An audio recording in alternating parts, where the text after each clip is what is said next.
Assim como o Z depende da a razão, né, do Z, depende do Z incidente e do DDX e da perda de energia que está mostrada aqui.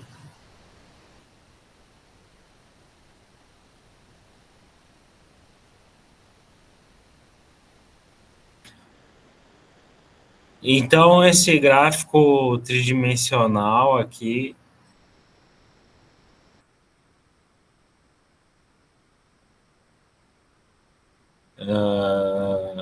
que está em função da energia pela perda de energia,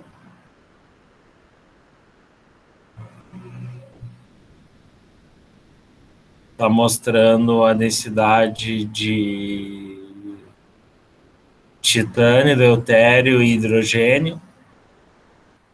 Aqui está o número de contagens. E o que a gente pode ver aqui é a concentração deles em função disso. Para determinar a profundidade, né, a gente usa o DDX do material e aí a gente pode ter uma ideia da profundidade de onde esses elementos estão.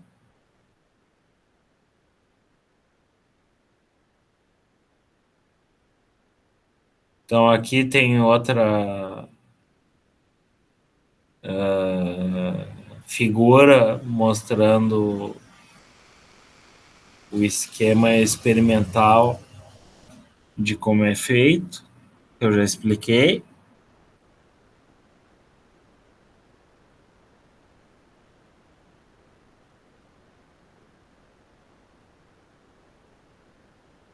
Também se usa detetores que a gente chama de tempo de voo. Né? O que eles fazem? Eles medem o tempo de entrada do íon até o tempo de saída do íon.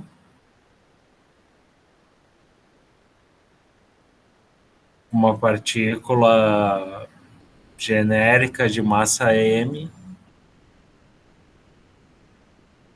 que é o que a gente está vendo aqui. Então, isso chama-se de TOF, que é Time of Flight Spectrometer, ou seja, espectrômetro de tempo de voo, porque ele faz essa conversão entre a entrada e a saída, e nós chegamos nessa equação onde o principal é a seção de choque do elemento de interesse.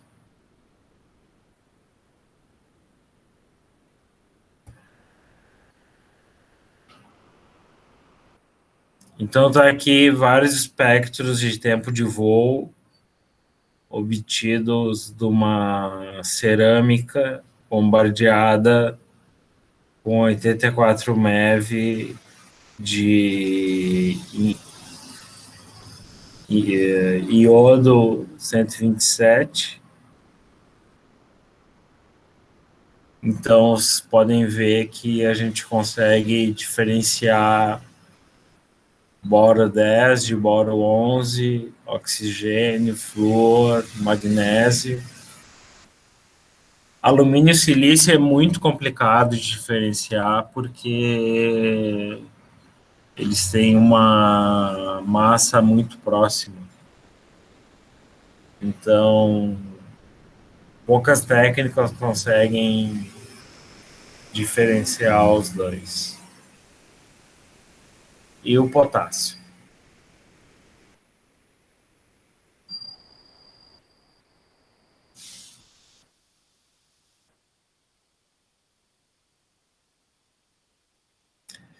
A gente pode operar no modo de coincidência, onde nós incidimos aqui uma partícula com uma energia zero, com uma massa m, ela vai incidir no material, e aí tem dois detetores.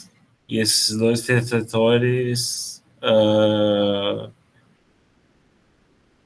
operam, como se diz, em coincidência, o que significa que o que chegar num tem que chegar no outro ao mesmo tempo, e assim a gente sabe que a gente está detectando a mesma coisa.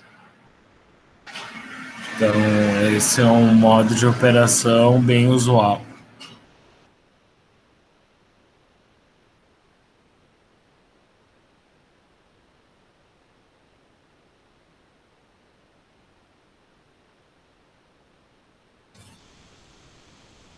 Então, esse gráfico mostra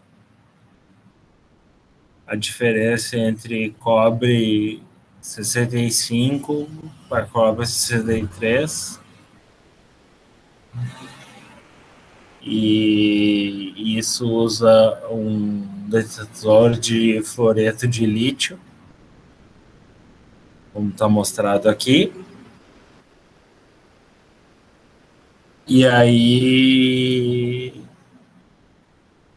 a gente vê que a gente consegue separar isótopos utilizando essa técnica.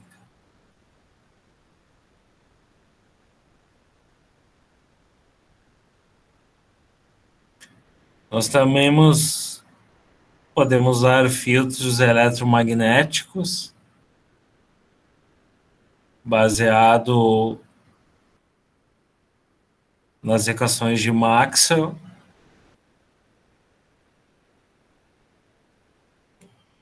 Então,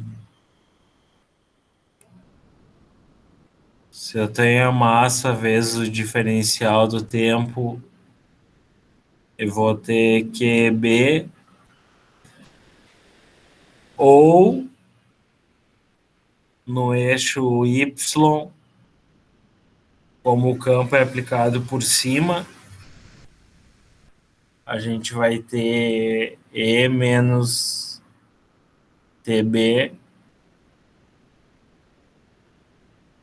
o que nos leva a essa equação.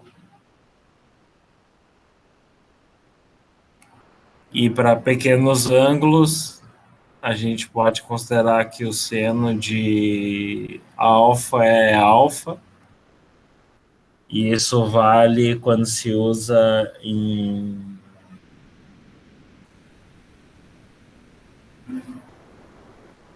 como eu disse, pequenos ângulos.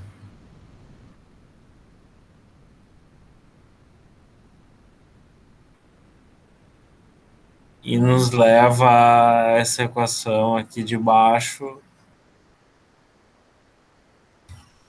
que é o dφ dE dá zero, ou o campo elétrico é igual ao campo magnético vezes o raio que foi usado sobre 2.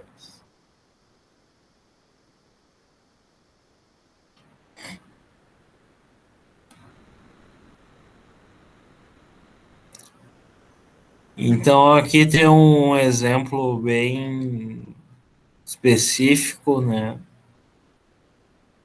mostrando a energia de espalhamento pela energia incidente, aqui a intensidade. Então, a gente pode ver o pico do carbono e do oxigênio.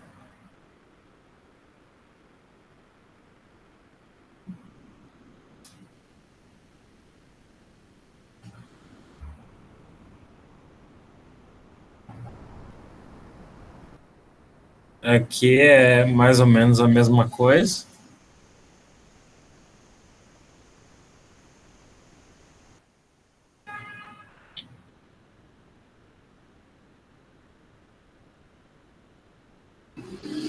Aqui também o setup experimental que eu mostrei anteriormente.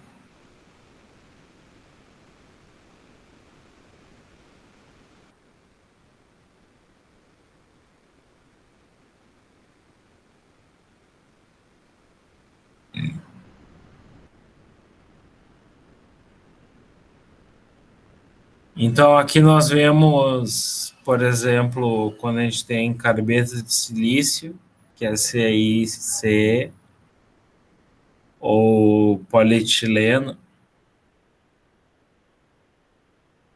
e a gente pode ver a razão entre o carbono, porque carbono é algo muito difícil de detectar, porque ele está presente em muitas formas na natureza. Então, essa técnica é muito útil para fazer esse tipo de coisa.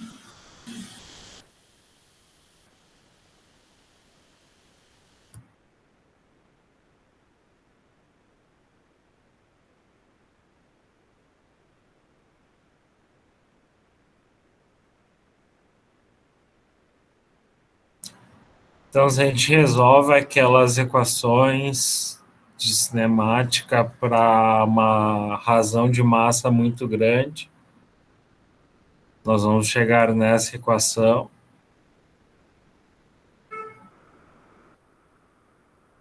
E a ação de choque diferencial vai dessa forma.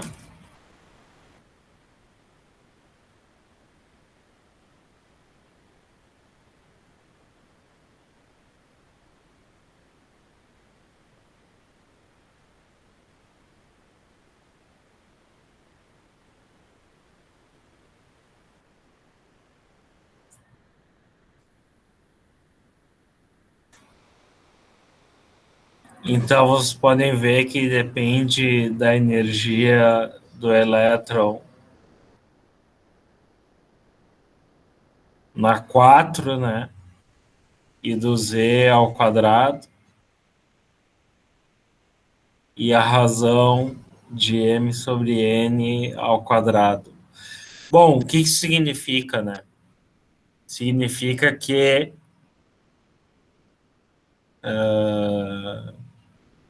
quanto maior for a razão entre as massas, maior é a seção de choque diferencial.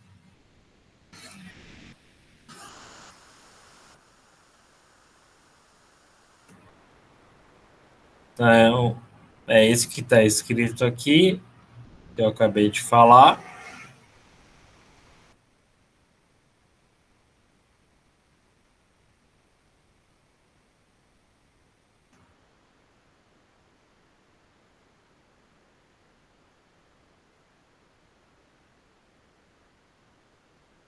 Então, aqui nós temos um espectro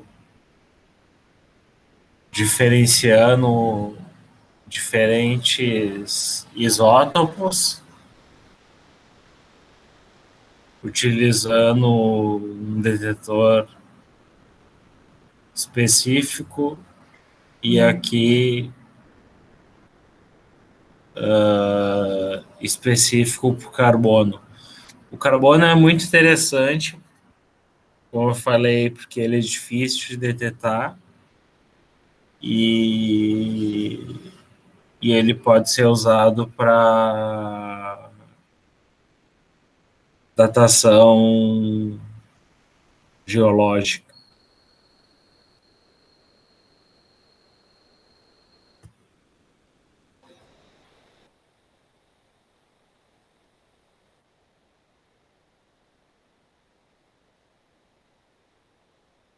Então, aqui está mostrando um espectro usando íons de hélio em folhas de carbono 13, que não é o espectro mais comum, não é o isótopo mais abundante, né? E para carbono 12 sanduichado, ou sanduichado é ótimo, né? Mas entre alumínio e carbono, usando 30 MeV de partícula alfa no modo de transmissão.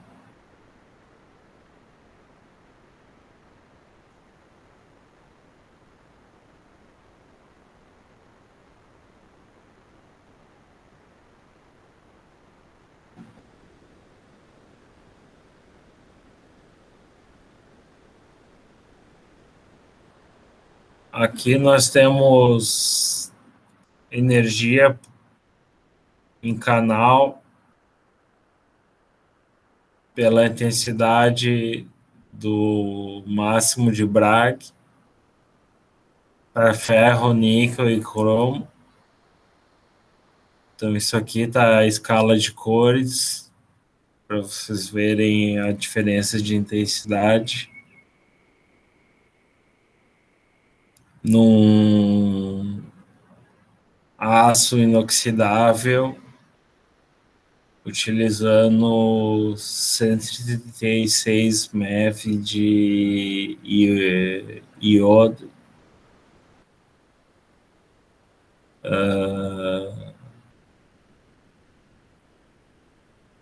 Então a gente pode ver aqui que é basicamente ferro, né? Porque é aço, né? Um pouco de silício, oxigênio, nitrogênio e carbono.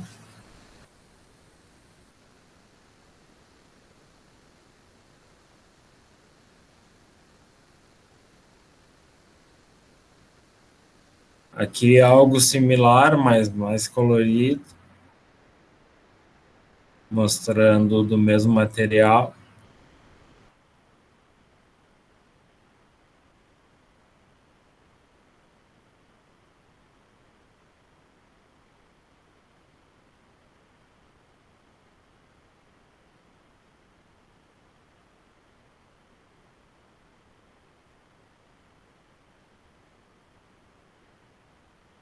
Aqui é para uma liga de cobre com silício e outros materiais. Então, o que eu quero que vocês gravem, que é muito interessante, é que tu consegue separar lítio 6 de lítio 7 com essa técnica.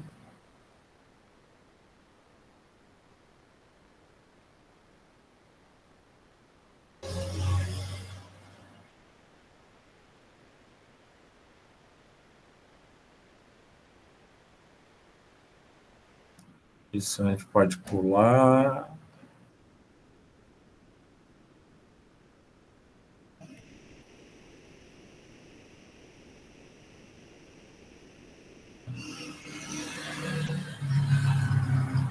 Isso também.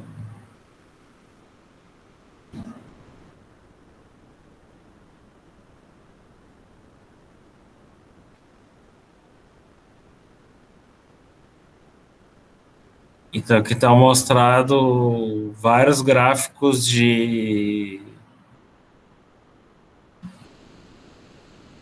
sulfeto de nitrogênio.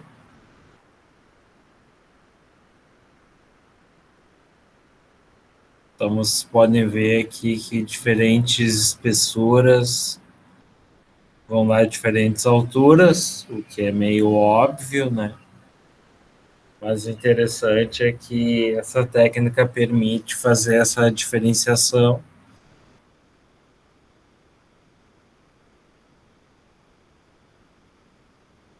Aqui é a mesma coisa, só que em função do canal.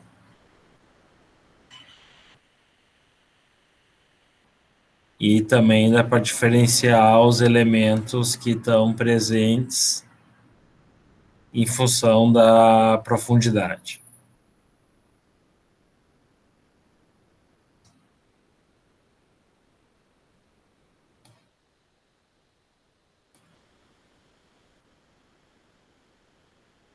Aqui mostrando a diferença entre hidrogênio e deutério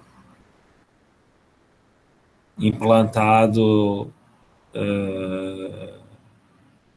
em silício. Então a gente também consegue diferenciar ambos os materiais de cada caso. Então, como conclusões, nós temos que é uma boa alternativa à análise por reações nucleares. É uma das poucas técnicas que consegue detectar hidrogênio e isótopos. No entanto, ela é destrutiva, porque ela desbasta o material, né? Ela requer íons muito energéticos para fazer isso. E ela permite perfis de concentração.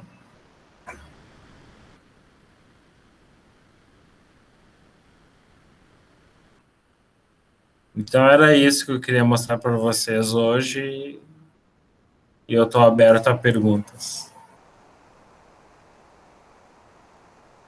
Professor, eu tenho pergunta, só que não tem a ver com a aula, seria sobre os trabalhos. Tinha ficado um trabalho sobre, eu acho que é sobre um tema, eu esqueci qual que é agora. Tinha falado brevemente em alguma aula, ou não. É do SRIM.